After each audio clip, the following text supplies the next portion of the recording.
Hey all you Tennings fans, Zoe here for RedInk Studios, and we are delighted to announce that I will now be your new resident angry video game reviewer on this very YouTube channel, whilst also abiding by YouTube's advertiser-friendly mantra.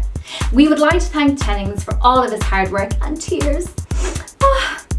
I want to wish him well on his future endeavours. And don't worry fans, we'll still be delivering those hilarious video game reviews that you know and love. So with that said, let's move on to some effing terrible games that you've never heard of. E.T. the Extraterrestrial. OMG, this is probably the worst friggin' game ever. E.T. the video game is based off the old 1978 movie. Ooh, look at those ugly graphics. E.T. the Extraterrestrial, more like E.T. the Extra Testable, because the game is testing my patience. Did you know that this game was so bad that a judge ordered Atari to dump all 7,000 copies of the game into a hole in the desert? Wow! Imagine seeing that on your holiday in the Sahara. Oh look, a camel! And a pyramid! And E.T.? Well, that wasn't in the brochure.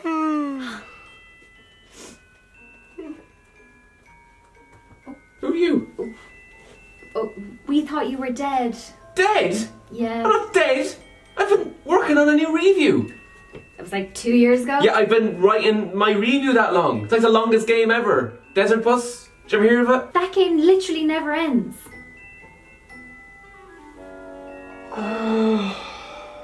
Wait, whatever. What the fuck is this? Oh, no. No, can't swear. What? No. It's against YouTube's new ad-friendly guidelines. What are YouTube ad-friendly guidelines?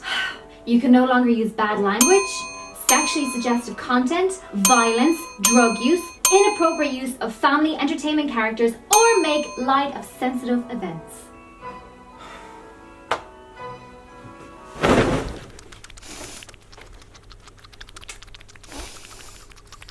Well, at least there was no swearing or violence. Fuck off.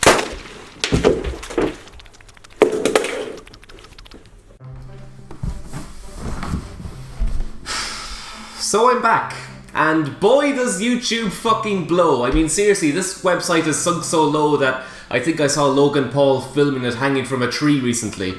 But nonetheless, here we are, and you know, since I haven't made a video in over a year, I thought I'd treat you guys. So instead of reviewing one video game, I'm just going to review 5. Because that worked out so well the last time.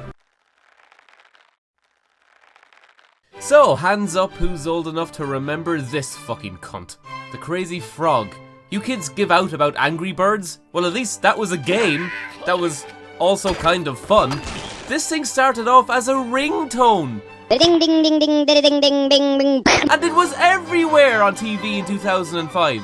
And it's a frog imitating a motorbike, and he's riding an invisible motorbike. I mean, seriously, what the fuck were they going for? Then it caused controversy because originally the frog had a dick and balls, so they re-released the ad with a dickless, castrated frog, and all the while I'm just wondering, why? There was merchandise and more ringtones and albums. There were plans that failed, thank fuck, of making a TV show and a movie. He went on tour! On tour! And then, just as a final desperate boot kicking the corpse of a long dead cash cow, a fucking video game.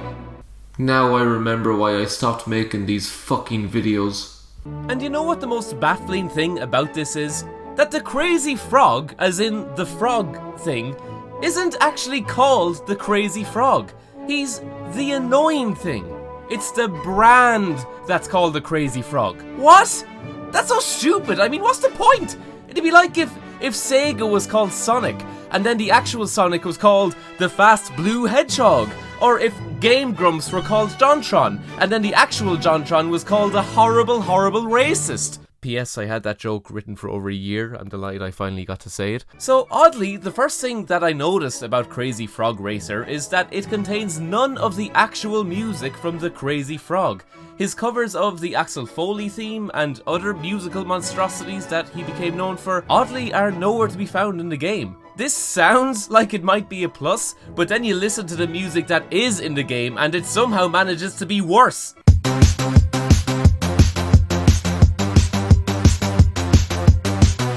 So, the game of course, like every other mockery of a quote-unquote franchise, tries to rip off Mario Kart. I mean, how many games have tried and failed at this by now?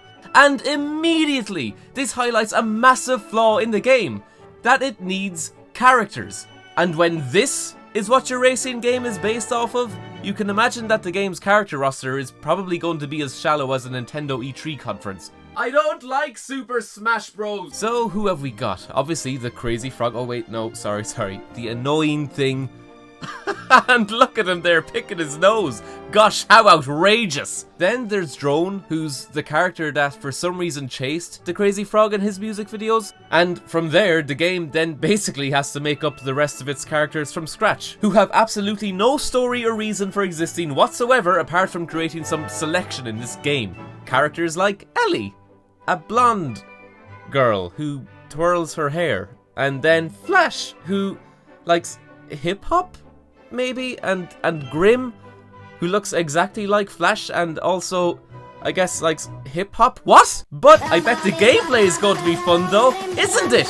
Crazy Frog Racer is about as fun as picking your rapist out of a police lineup. It was him, officer! It's hard to describe how bad the handling is in this game. There's no feeling of weight or momentum in your character when you turn, so oftentimes you'll just end up wildly veering from one side of the track to the other, and it makes it near impossible to judge a turn with any form of precision. Couple that with the fact that the crazy frog is riding an invisible motorbike, which just makes it harder to judge corners. It also doesn't help that the course design is laughably bad. Not only is every track the same, but with a different route. When you do manage to pick up speed, prepare to bash into every single wall for the rest of the race. The game just keeps pretty much bashing you onto the route that you need to go. This is of course until the game sends you off of a ramp, and you're left frantically trying to find where the track is supposed to pick back up from again. I died so much off of this shit. The jumps are so badly designed that I have no idea where to land.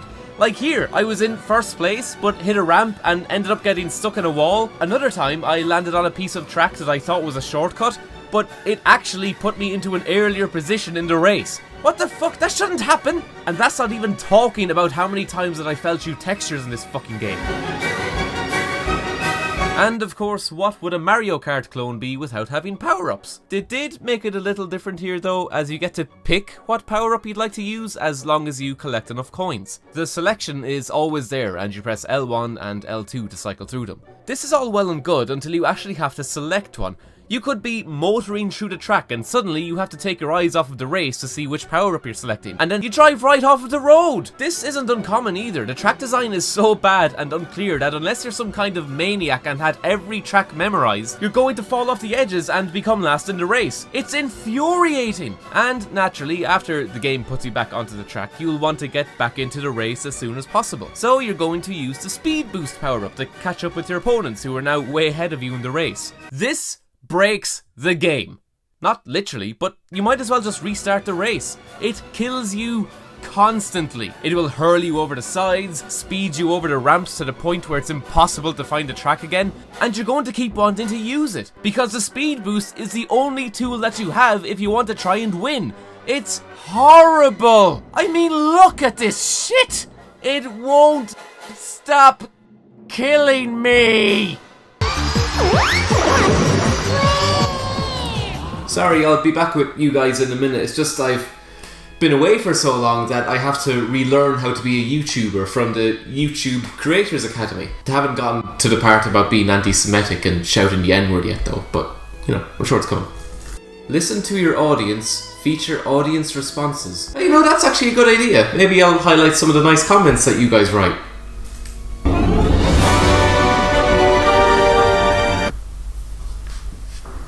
Maybe I'll get back to that later.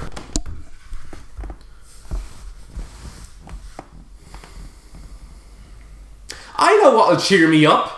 The arcade. Hundreds of hours of classic gameplay. I fucking hope not. This always seems to be the go-to thing with hacky publishers. Recreate the classics. It's definitely not got anything to do with them being the laziest and cheapest games to make. No, Liquid Games isn't lazy. They want to, quote, bring the retro charm of classic arcade gameplay out of the games cabinets and into your living room. And speaking of lazy, look at their manual. There's 4 pages. Page 1 is the standard info you find in every manual, and page 4 is just a diagram of a PS2 controller. And then page 2 and 3 just describe the game's menus. I mean, why even bother? Honestly, I never really understood the appeal of these types of games when you have the actual publishers of the actual classics releasing them on the same console. But you know what? Maybe I'm just being too harsh, and that the developers actually took their time to create fun and updated versions of classic games.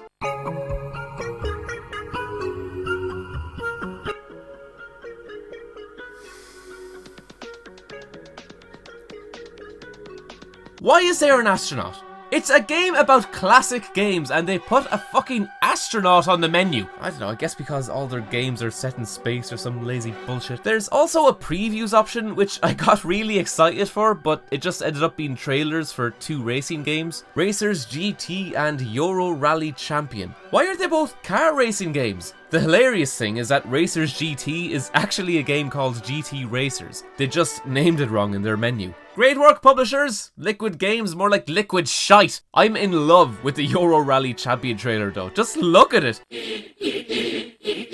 Gotta get on, gotta get on.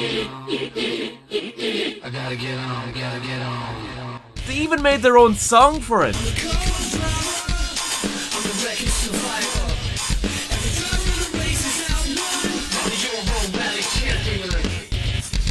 Yeah, play that at the disco, the kids are going to love it. Anyway, let's just get this over and fucking done with. Battling Bats. It's shitty Pong. And yes, it's somehow worse than the actual Pong. The ball kind of lags. Like, I mean, look at it! Let alone how small the bats are and how fast the ball moves. It's so difficult. The computer keeps destroying me. Until, of course, the ball gets stuck in an endless back and forth. You know, I guess if I left the game running now, it would probably go hundreds of hours like it says on the box. They didn't specify that the hours would be fun, you know. Honestly, there's not much to be said for the games in here. They're just badly made, inferior versions of games that were made tens of years ago. Just labeled differently to avoid copyright. Freakoids, Jetpack Jousting, Moon Mission. Wow, such creativity. In Moon Mission, you have to land your ship on each of the bases, which is super easy when you get the hang of it, but unfortunately is about as fun as being hungry. But then when you actually complete the level and land in the final base, this is your congratulations message.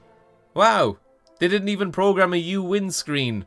Invaders, golly gee, I wonder what they're ripping off here. Look at the state of this. The enemy ship moves way too fast for there to be any strategy too. They also all fire at you, and there's no power-ups. So basically, there's less features in this version than the million versions of Space Invaders that came before it. Just awful. Galaxy Warriors, Muncher, Protectors, and then comes Operation TNT, which is Bomberman. And if you ever wanted to see how badly Bomberman could be bastardized, then look no further. Actually, no, don't look that far, don't look that far, come back. Come back. Please? First of all, you can't even see the full arena, so good luck knowing where your enemies are. The power-ups that you also collect are temporary, which makes them pretty much pointless considering you never know where to go anyway because you can't see anything. And then on top of that, your character handles like someone who's tired and slow and doesn't want to be there, which is the most appropriate metaphor for this fucking train wreck that I can think of. Honestly, after playing through this, I'm beginning to wonder if these games were somebody's homework. I mean, am I missing something here? And finally, Pipe Puzzle. A puzzle game that has no solution. Brilliant. Who signed off on this? I mean, why would Sony let this shit be licensed? You know, I was drunk one time and so I actually emailed Sony asking them why they allowed Phoenix Games, a publisher I'm sure you've seen me enjoy in the past, but why Sony allowed them to publish their absolute shite on the PS2, and they actually responded. Basically telling me to fuck off. So yeah, I hope that explains how lazy shit like this gets released, because that's exactly what this is. This game feels like it was made in a weekend. This is just shit. Just absolute shit. Sometimes people ask me how I find the bad games that I review, and if I make up my mind about a game before playing them. As if I go out and buy a game with a terrible looking cover assuming that it's going to be bad. So no, I just want to reassure people that I've never ever made up my mind about a video game before playing it. Anyway, here's May's action. Maze Action.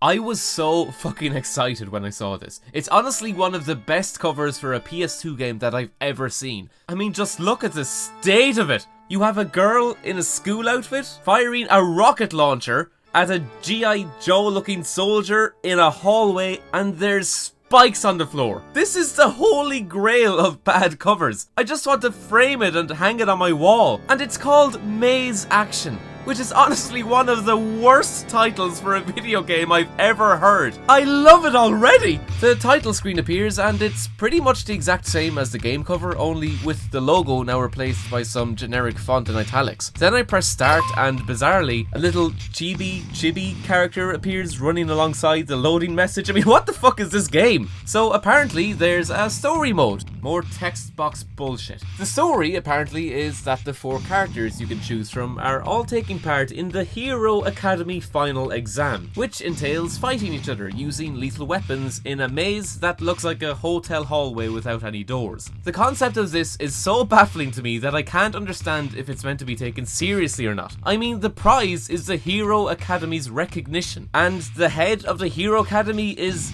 this guy? What? He looks like a Hawaiian Tony Soprano. And bear in mind, this is their final exam, so these 4 people have apparently made it through a process of hero exams. The soldier, I understand. I mean, he's trained at combat, so you could see why he'd be good in a hero exam, and likes to swim for some reason. But the rest of the characters make about as much sense as a Metal Gear spin-off with this as the primary antagonist. So there's a schoolgirl who enjoys shopping, a thin guy in a suit who enjoys music, and then Cindy here in her revealing dress who enjoys yachting. Who exactly were their competition in this process that they lost to these people? I know that I'm prone to hyperbole on this channel, but I really mean it when I say that this is one of the worst games that I have ever played. First of all, it's a split screen, so not only do you see your character, but also your opponents. So instantly, half of the screen is wasted. Actually no, more than half of the screen is wasted. They also crop the top and bottom of the image too. Like, what's the fucking point? It's torture trying to look at this thing. And why is it even split screen at all? If you wanted to see where your opponent was, you have a map. And even then, doesn't it remove a massive amount of tension just always knowing where your opponent is in a 1 versus 1 fight? Shouldn't the point be that you also have to outsmart your opponent as well as fight them? Though I say that, but with these controls, if the game tried to incorporate any form of stealth mechanics, I think my head might explode. The game handles like it's drunk. I know, every button input feels slow, and then sometimes the game just feels like it does whatever the fuck it wants. The characters move like they're running underwater. I mean, just look at this bollocks! The aim of each level is to collect either 3 red or blue keys, depending on what colour you are on the map, and then return them to your starting portal to win. 2 of the keys are hidden throughout the maze, so you have to find them, and the final key is being held by your opponent, so you have to knock them down for them to drop it. Sounds pretty simple, doesn't it? This game is fucking impossible! Whoever designed this game is a fucking lunatic. I don't even know where to start. First of all, the combat, Jesus. So you're running around a quote-unquote maze, and as you go, you pick up weapons along the way, like a rocket launcher, or a pistol, or a shotgun. Not once of my entire time playing this game did I land a single hit with any of the weapons. And why? There's no targeting system. So you have to try and manually line up your character with the enemy who is constantly moving and hope that you hit them. The fucking stormtroopers in Star Wars have an easier time aiming than in this. It's just whatever position your character happens to be in that dictates the gun's trajectory. And then there's at least a good second in between when you press the fire button and the gun actually firing. This is ridiculous! Then, on the odd time that you do have a shot lined up, the hit either doesn't register or the enemy just ducks every time you pull the trigger. What the fuck, has he got eyes in the back of his head? Even here! I have the drop on him. He needs to pass me to win the stage, and he ducks every time that I fire. This is bullshit! The only effective offense, and Jesus am I being nice when I say this, is the melee attack, which normally will instantly knock down your opponent if you catch them with it. But good luck using it more than once, because it devolves into the same bullshit. The computer always knows when you're about to attack and just blocks it. And then sometimes the computer doesn't even block. The attack just doesn't hit. It's so fucking unfair. I really tried to get good at this game to win at least one round, but I couldn't. There was one point where I finally got 3 keys, all of the same colour, and then got to my portal, but nothing happened because I'd collected the wrong keys. I collected the blue ones when I needed to collect the red. Fucking moron. And then the one and only time when I did finally collect all of the red keys, I couldn't find my way back to my portal, and then ran into a mine, sending me to my portal without my keys, and the computer won instead. Fuck the fuck out of this fucking fuckhole of a fucking game. There's been aborted babies conceived better than this game. You know what might be fun? If, for the next part of the review, I make it a collab review. Yeah, that's what all the cool and fun YouTubers do, isn't it? And I'm not just a person. Kid Icarus. You know, I made that part for his Bubsy review, and then he featured me at the end of his Pinocchio review. So everyone, please welcome my friend to the review, Kid Icarus. Tennings, fuck off! You haven't made a video for nearly a year, and quite frankly, I think you're gonna bugger off for another couple of months after you've done this video, so I'm not exposing my audience to another shithead game reviewer that thinks it's funny to swear every other sentence. I mean, what makes you so special? Playing up the Irish stereotype of Irish people drink and do nothing all the time. Well, you know what? Screw you. You're not funny, alright? Why am I even doing this for you? I don't even like you. Fuck off. But, well, joke's on you, fuckhead. I'm putting this in the video anyway. Fucking Kid Icarus. Clever Kids Pony World. I don't know much about horses. In fact, I don't really know anything about horses. I did see a movie about a horse. It was pretty heartwarming, actually. It was about how an everlasting bond can form between man and animal, even in the most unlikely of situations. It was called Two Guys, One Horse. You should check it out. I recommend it. 5 stars. Clever Kids Pony World. My expectations for this game are so fucking low that even if the game didn't work after I put it in the PS2, I wouldn't be disappointed. But lo and behold, even if that were so, the game is one of the biggest disappointments that I've ever had. And how could you be disappointed by this, you ask? Because I was expecting this cover. In all its shitness. It's called Clever Kids Pony World, and apart from the blank empty white space, the most prominent thing on the cover is a floating fucking robot, and it's got eyebrows. Then the font and colour choice of the title, I mean, this is amazing. I couldn't wait to have one of the worst covers in video game history in my collection. But instead, I got this. This one's all cutesy and green, and the giant flying robot isn't as prominent. On my game about ponies, your giant flying fucking robot isn't big enough on my game cover, Midas. So the game opens with an image of the horses posing like Charlie's Angels. I honestly hope you enjoy this picture because this is the most interesting that this game gets. In fact, why am I even calling it a game? It's on the PS2 and doesn't even have a save option. We're back to passcodes. Then there's a difficulty option in a kid's learning game. Easy and hard. Yeah, there's no medium here, fuckhead. You're either a pussy or a man. And you would think that a game that has a difficulty option would have some sort of gameplay, but the game doesn't have a point. There's no story or objectives. Really, the only feeling of progression you get is from doing these horse jigsaws, which turn the horses from grey to full colour. But quite honestly, I think this horse was better off not being alive. What the fuck? It's like he's off his face on drugs. It's also a shit fuck ton of noise. Just listen.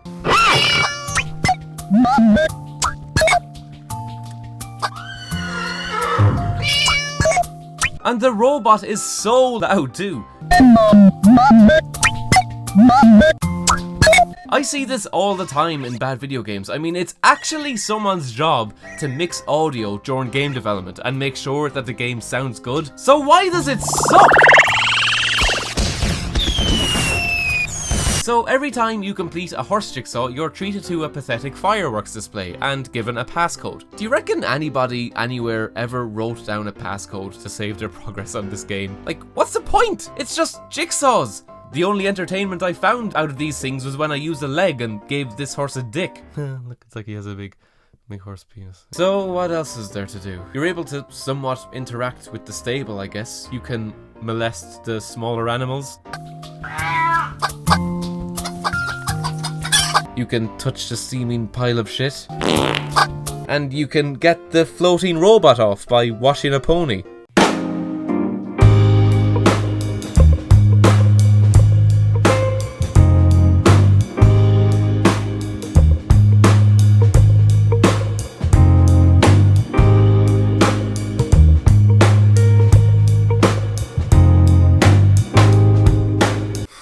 Feel like a whore.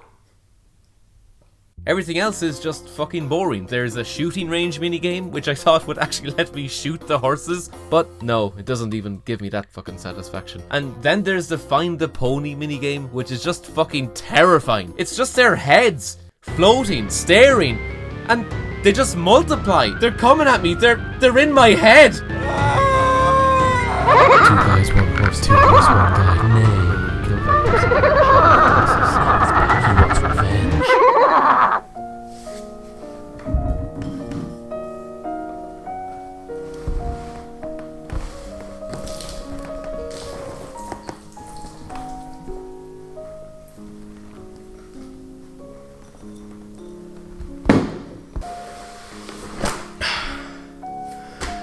Anyway, if you thought that was weird, here's Demolition Girl. So this exists. A giant woman in a swimsuit being attacked by fighter jets. I honestly don't know what else to say. Demolition Girl. On the island of Minigojima, a giant creature has appeared, and it's heading for Tokyo, even though on the front cover it has the Space Needle from Seattle. Hey, if you're going to set your game in a real-life place, maybe make sure the stock image of a random city you use for the game's cover doesn't feature one of the most recognizable buildings in the world. So, the game opens up with some young woman in a bikini going for a photo shoot. And no, I haven't decided to show you a freeze-frame slideshow.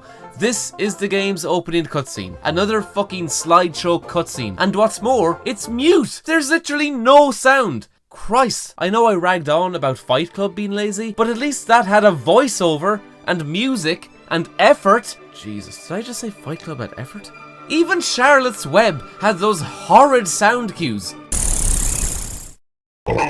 But this is just baffling. And then the most puzzling thing of all is that in researching the game, I found out that the original Japanese version has fully rendered cutscenes. What? What? Why the fuck then are we stuck with this utter shit? And then, even more weirdly, the game makes a point to give the character a full name. Riho Futaba. So I googled her, and it turns out that she's not a real person, but she's a video game character in tons of budget PS2 games. And they're all creepy sex games. And she always wears the same swimsuit. I mean, Jesus. At least change your clothes every now and then, Riho. You must stink. So anyway, we get to enjoy some pervy pics of Riho, including this one, where a weird fish thing is coming out of her nose. I mean, what is that? Until suddenly, a weird crab monster appears. Riho, the idiot, for some reason decides to touch it, and gets stung, and faints, and then becomes a giant. And that's your setup. The fucking trailers for Death Stranding make more sense in this game. So now the news reports on Riho, and they report a new form of life spotted, when it's quite fucking clearly a human. My mission is apparently to pilot a helicopter and get more information. The helicopter selection screen is just bizarre too. You get to pick special arm options, and you get to pick cake, pepper, bowl, speaker, and pince-nez glasses. What? Then we get another cutscene from Riho's point of view, and she talks. But there's no subtitles. Then a man starts talking, and again, no subtitles. What the fuck? Why? And then finally, I get to play, and my first order is breast data acquisition.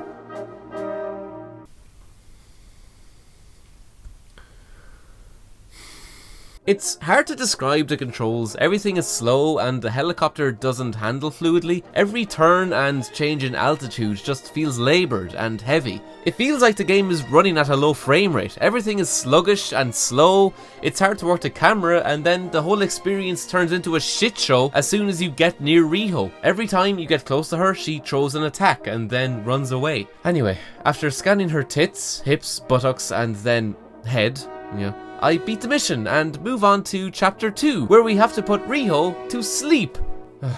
What's the plan this time? Send her on a date with Bill Cosby? The world also now realizes that it's Riho that's the monster because she's actually a famous model in the game's world. Wouldn't you figure that they would instantly recognize that that's Riho, especially considering that she's been missing? So now I have to shoot missiles at Riho to put her to sleep, and look at the state of these controls. Every missile misses. I have to shoot her knee, I'm locked on, and every missile misses. Same with her head. What does this game want? I can't turn the helicopter in time to keep up. And then suddenly a warning about time pops on the screen. And fuck, I've only 10 seconds left? What bullshit? What does the timer even count down to? I restart the mission and then Riho instantly destroys an entire apartment building. Fuck the sleeping missiles, we need to kill her! So again, I try to shoot at the targeted body parts, all the while Riho throws some of the worst offense I've ever seen. It's near impossible trying to hit her legs. The hits never register and she's constantly moving. Why the fuck am I even shooting sleeping missiles at her legs anyway? Why wouldn't I just be blasting her in the face? Or maybe that's in another game. Then she suddenly catches me in her walk and I get stuck and she destroys me. You know, it's this kind of shit where the whole charm and fun of the game's premise just goes right out the fucking window, because it just keeps fucking me with its bullshit. At least you get to see Riho fall flat on her face when you beat the level, so that's something. The rest of the game then just gets weirder. Mission 3 has you fighting off UFOs while defending Riho, who's been held by her arms by helicopters. What? And they're bringing her to Tokyo? Yeah, because naturally you would want to bring a giant catastrophic monster to one of the most populated cities in the world. And why are there suddenly UFOs? And why do they look like novelty jellyfish? I failed this mission so many times too. They keep destroying the transport helicopters before I can reach my target of 50, until randomly, after loads of tries, I do. I seriously didn't do anything different, I just happened to kill 50 this time around. It's just random. The biggest kicker then is that I complete the mission, and then Riho and the helicopters crash into the water anyway. What's the fucking point? Chapter 4, a bad dream, more like a bad game. And just when I thought this game couldn't get any weirder, this level then ends up being the easiest in the entire game. Literally, all you have to do is keep flying right and shooting. Then Riho's fucking head explodes. Chapter 5, and if you thought the storytelling was lazy before, now Riho was put to sleep, then just wakes up and is now running toward Tokyo. Why? Fuck knows. I'm also now driving a tank and just have to shoot her. Again. Easy. And finally, chapter 6. Thank God. So apparently the jellyfish monster has returned, and I have to stop it from making contact with Riho, who is climbing up the building like a giant king cunt. So immediately I try and kill the monster, but nothing happens. Then Riho reaches the top of the building and I fail the mission. She just gets sucked into the spaceship for I don't know what. I don't care. This game is like the worst nightmare I've ever had. I just want it to be over. But wishful fucking thinking, because this level is near impossible. On my retry, I try and shoot Riho, and the monster just annihilates me. And this keeps happening. Every time I restart the mission, without fail, the monster just devastates me. His attacks are almost impossible to dodge, and then even when you survive shooting Riho enough times to shrink her fully, you have to go up and then fight the monster. And good fucking luck. It gets to the point where when you take too much damage on the Riho section, you may as well just restart, because there's no point in trying to fight the monster with low health. Eventually, I get better at dodging his attacks, and then feel more confident going to fight him, and...